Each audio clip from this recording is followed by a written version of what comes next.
Welcome to the course preview for the 2024 Croydon Cyclone. This is tour stop number 4 and it's going to be played at the epic Lloyd Disc Golf Course. There will be 2 layouts for this event, a gold layout and a purple layout. In this video we're going over the gold layout. The tournament director for the weekend is Richard Wood, aka Barney. And as always, this is filmed, narrated and edited by myself, Bubba. Now let's get into it.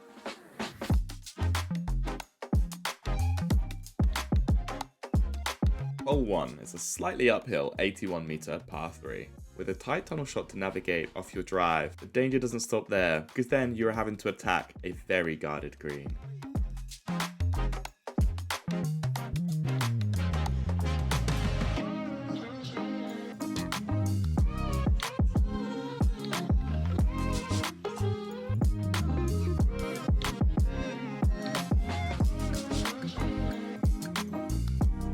Hole 2 is a very attackable 152 metre par 4. The walking path marks out of bounds which will run down the right side of the entirety of the hole. To add to that danger, you have a mando tree which we're flying past just on the right, and the 2 trees in front of us which are a double mando. Be sure to scooch up close to them or leave yourself with enough room so you can go over the top.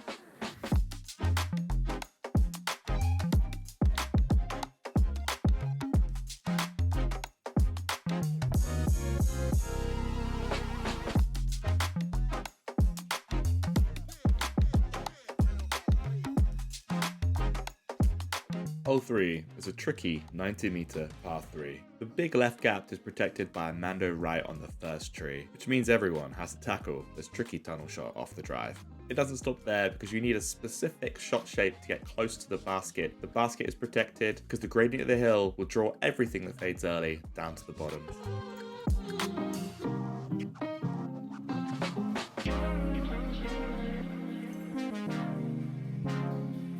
There is a common theme here at Croydon, and that's tunnel shots. Hole 4 is no exception, 155 metre par 4 with a tunnel shot off your drive. As you make your way down the tunnel, the fairway opens up and the hole doglegs right. Now you have a choice on your upshot. You can go to the left gap between the trees and the bushes, or you've got all the airspace with a high hyzer up to the right.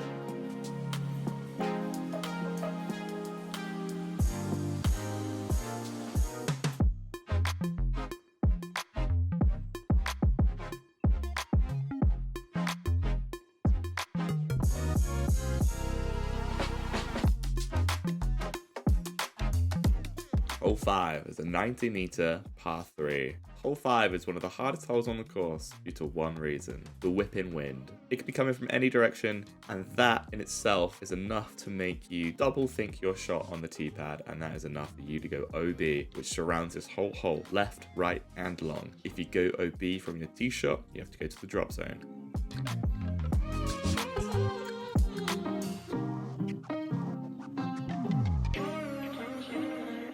Hole 6 is a 95 metre par 3 with a new tee pad position and a new basket position. This hole is slightly uphill with the obvious tree canopy to contend with, but first you have a double mando to navigate. If you miss the mando, you go to a drop zone. If you've navigated all of that and your disc is still flying straight, then tell it to start dumping left because the basket is tucked up in this corner.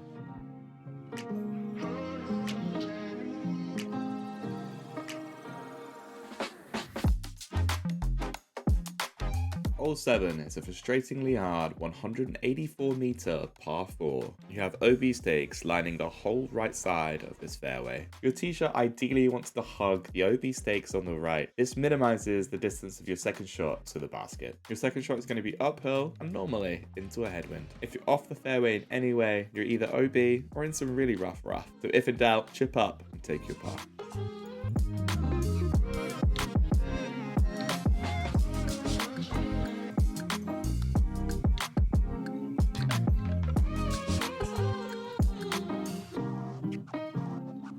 Hole 8 is a blind, slightly downhill 85 metre par 3. OB surrounds every edge of this hole from the left to long to right. If you go OB off your drive, you have to go to the drop zone. When it comes to this green, you'll find a raised basket. Measure your aggression, but fortune favours the brave.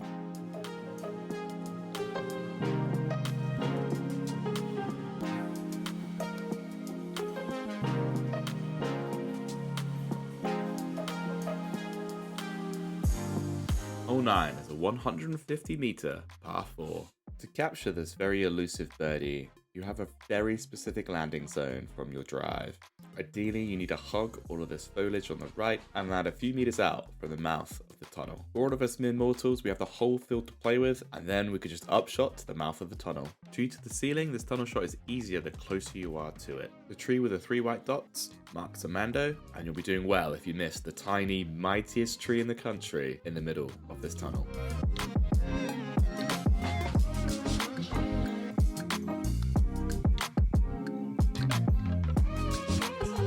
Hole 10 is an 89 meter par 3 island hole. Any tee shot that doesn't land inbounds on the island will go to a drop zone. Any subsequent shots that go OB will just be normal OB rules. The shape of the island is going to be a classic kidney bean with the most space over to the left.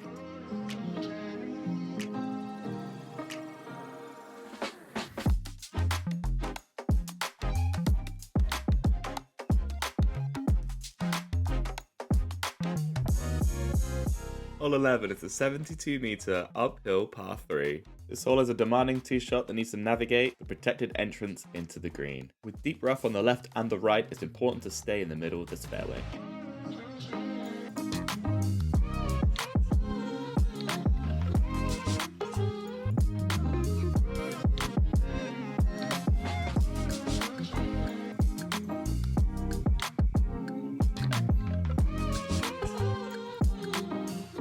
Hole 12 is a lefty's dream. It's a par 3 coming in at 79 meters. There is no OB, no Mandos, no additional danger. You just got to get past this initial gap.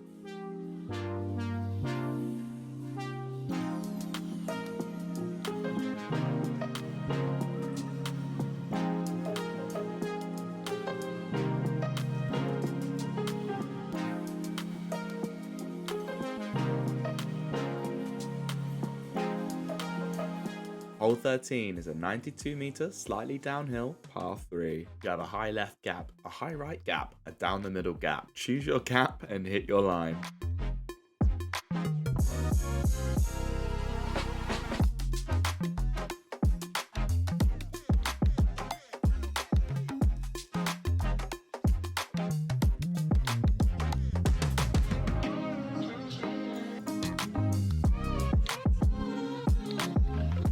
Hole 14, you have a 149 meter par 4. As unlikely as it is, there is OB left past the boundary fence. This is a very achievable par 4 if you break it down into small chunks. Keep yourself on the middle of the fairway and keep chipping your way up the hole. It's a very hard scramble from the rough on the left.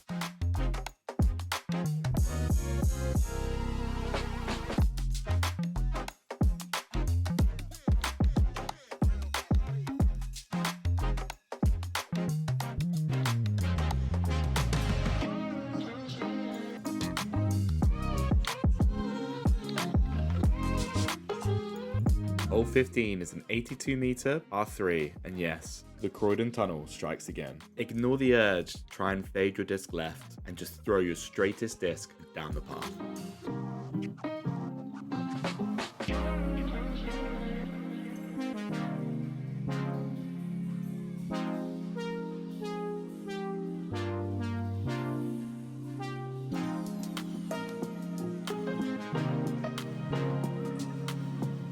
Hole 16 is a 145 meter par 4 with an uphill tee shot and a downhill approach shot. There's no OB and there are no Mandos. That doesn't mean there's no danger. There is a thick patch of rough that threatens your drive, and closer to the basket there are 2 clumps of unscrammable trees that act as very tough bunkers. There are 2 routes from the tee pad to the basket, left or right. Which one are you choosing?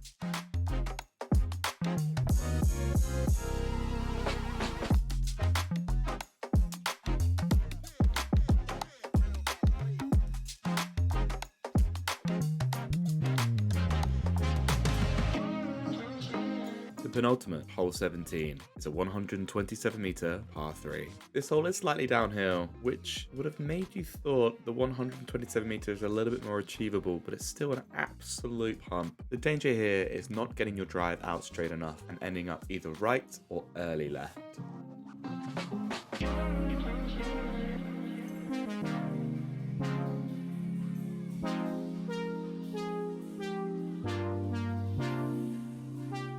Our final hole, hole 18. It's a 112 meter, slightly downhill par 3. You have all the space out to the right. You have some really rough on your left, and the hole shapes from left to right. This hole is an enigma to me, and I'm going to use this opportunity to see what people are throwing. Tell me what you're throwing in the comments below so I can get a little bit of education.